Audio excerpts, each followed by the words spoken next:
know if Mr. Ermiraido Pangan-Canda is present?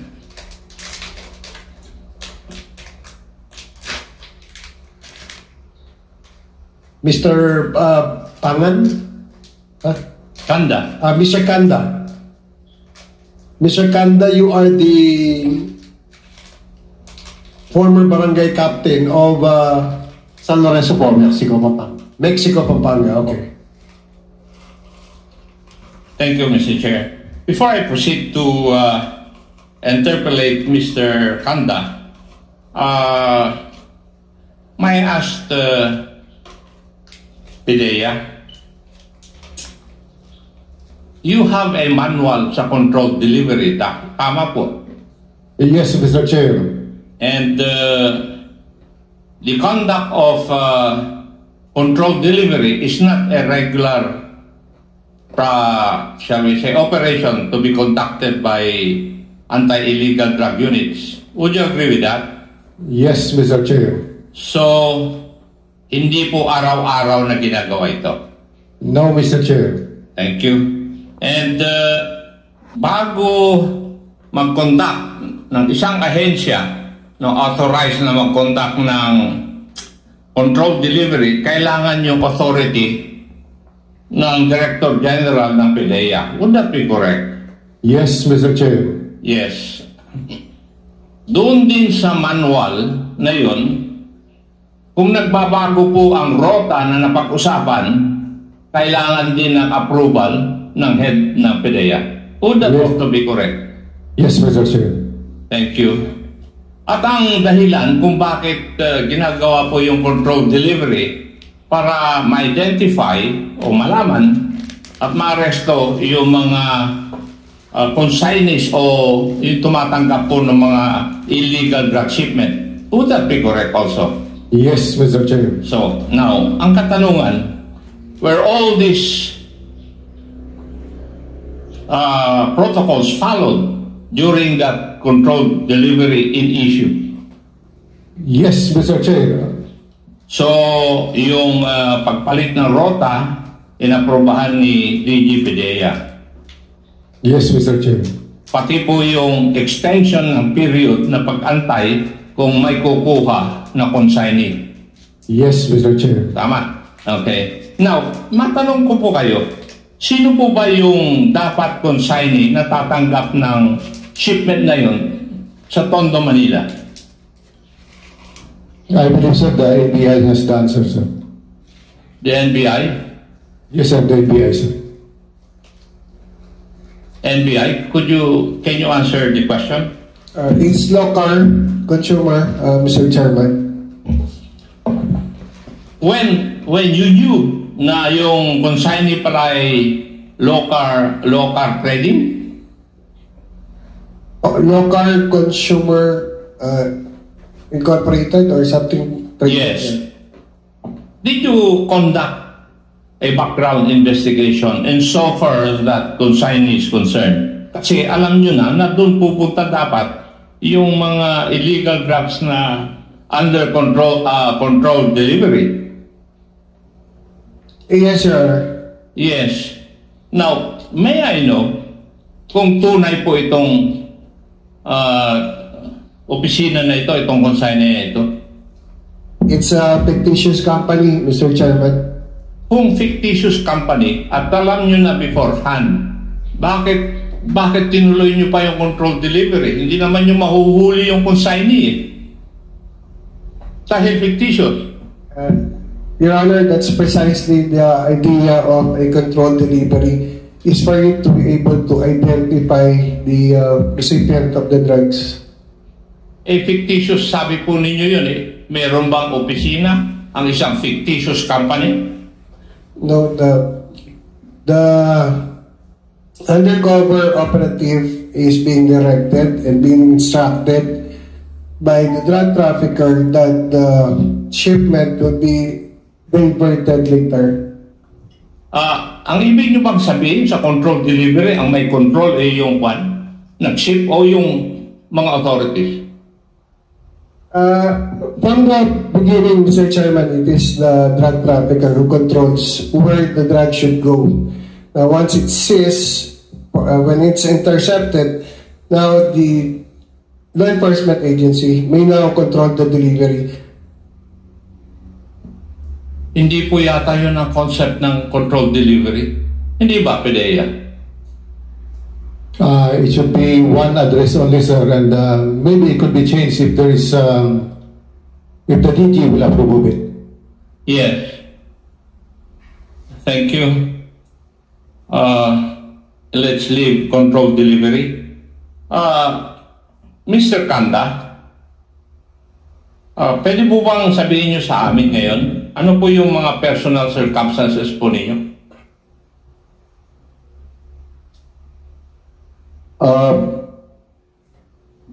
Ano pa yun? Kayo po ba ay may asawa? Opo.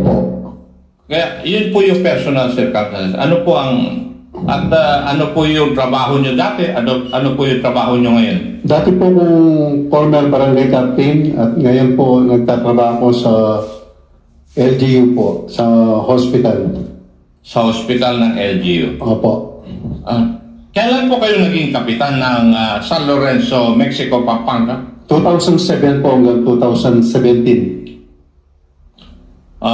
Sino po ang mayor noon ng Mexico, Pampanga nung kayo po ay kapitan? Si ex-mayor Eddie Tumang po. So, maliban sa transaction political kay Mayor Tumang, meron po ba kayong pagkakataon na nagkaroon po kayo ng transaction na hindi po political kay ex-Mayor Tumang or former Mayor Tumang? Wala po. Hindi po kayo nagkaroon ng transaction tungkol sa pagbebenta o pagbibili ng lupa? Opo, bali, ako po yung ahente niya bilang incumbent barangay captain sa San Lorenzo. Sa inyo po kasagutan, kayo po ang ahente ni former Mayor Tumang sa pagbili ng lupa sa San Lorenzo, Mexico, Pampanga. Yun po ba ang ibig nyo sabihin? Opo, Your Honor. Okay. So, naging ahente po kayo ni ex-Mayor Tumang. Opo, Your Honor. Now, pwede po bang malaman kailan nagsimula yung inyong pagiging ahente at ano ang transaction na yun? Bali po, nag-start po kami noong 2016 natapos po ng 18 to 19. Okay. At lahat po ba ng transaksyon na yun pagbibili ng lupa ni former Mayor Tumang? Opo. So kayo po ang nautusan maghanap kung anong mga lupa sa San Lorenzo, Mexico, Pampanga, kung anong mga lupa doon ang binebenta? Ganun po ba yun? Sa mga farmers po ng Mexico, Barangay San Lorenzo. Lupa ng mga farmers. Opo. Ibig sabihin, yung binibili ni former Mayor Tumang na lupa ay mga sinasaka. Opo. Okay. Nagawa mo ba yung inuutos ni former Mayor Tumang na magdala ka ng mga magsasaka na nagbebenta ng mga lupa? Opo, bali pinakumisi niya po sa akin bilang incumbent barangay captain na pagbili yung lupa sa kanya ng mga magsasaka. Tapos inutusan po ako na dalhin sa bahay niya para kausapin sa Morning Sun yung mga farmers. Inupat niyo po yung iniutos niyo ngayon? Opo. So nagdala po kayo ng mga magsasaka na gustong magbenta ng lupa sa opisina ni former Mayor Tumang? Opo, dinala po sa Morning Sun sa bahay niya, sa office.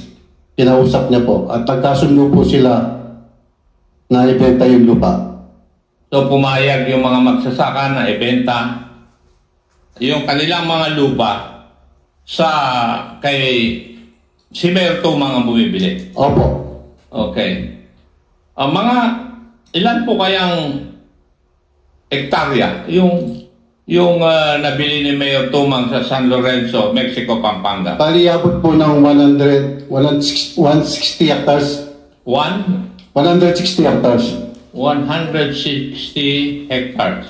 Bali, tatlong. Puro farmland yun. Opo. Farmland. Alam niyo po ba kung sa magkano nabili ni former Mayor Tumang yung 150 hectares? Bali po, Ano po yung pagbabayad kung cash o installment? bali po, 200 per square meter, 200 pesos. Babawasan pa po ng 5% na komisyon. Okay. Ngayon, noong, alam niyo rin po ba kung anong nangyari sa mga lupa nung nabili ni Mr. Former Mayor Tumang? Nandun lang po, lubog po sa baha yung lupa. Si Mayor Tumang pa rin ang may-ari. Opo. Hindi niya binenta kahit na kanino? Meron po isang investors na talong Chinese. Ano po? Meron po isang investors. Pakipaliwanag nga po anong ibig sabihin sa may mga investor po siya na mga Chinese. Opo, yung Pampanga Heavy, tsaka yung Yatay Industry, tsaka po yung Omni Corporation. Ang ibig mong sabihin, dito niya binenta yung 150 hectares? Binenta niya po sa mga Chinese. Opo, yung binili niya sa mga magsasaka na 150 hectares sa mga korporasyon na mga Egypt na ito, niya binenta rin yung lupa na yun? Opo. Pwede po bang malaman kung alam po ninyo kung magkano niya binenta? Ay, hindi po alam. Siya lang po ang kausap niya. Siya lang po nag-uusap. Ganon. Now, so yung 150 hectares, ikaw lahat ang nagahente nito? Opo. Opo. Opo, Your Honor. Magkano naman ang kinita mo? Bali, binigyan po kami ng 1 million, 1.2. Bali, 4 po kami. 4. Opo. Sigurado ako kasama si Mr. Roy Gomez dito. Opo. Ang katiwala ni former Mayor Tumang sa kanyang opisina. Opo, si Roy Gomez po ang lahat ng gumagawa ng mga transaksyon sa mga papeles. Okay. Mr. Chair, may I make a manifestation? Dito po sa mga kasagutan ni former Barangay Captain Kanta sa aking mga katanungan ay nagpapatunay na si former Mayor Tumang ay nagkaroon ng role sa illegal acquisition of land sa Mexico, Pampanga na napunta o nabili sa mga Chinese personnel. At si former Mayor Tumang ay nagbigay ng tulong sa illegal acquisition of land by the corporations whose officers are all Chinese. Marami pong salamat, Mr. Chair.